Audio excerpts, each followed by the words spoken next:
ఒక్కోసారి అనిపిస్తదండి. పిల్లలు ఇప్పుడు పెద్దవాళ్ళు అయిపోతారా అని. అంటే వాళ్ళు చెయ్యితో వాళ్ళెప్పుడు తినుకుంటారని.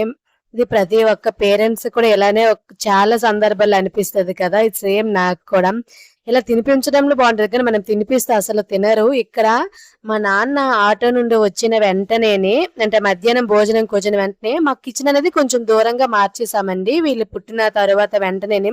వేరే దగ్గర మాకొక స్టోర్ రూమ్‌లో దాన్ని వీళ్ళ కోసమైతే ఒక కిచెన్‌లా ప్రిపేర్ చేసాం. ఎందుకంటే వీళ్ళు పడుకునే పక్కనే మా కిచెను.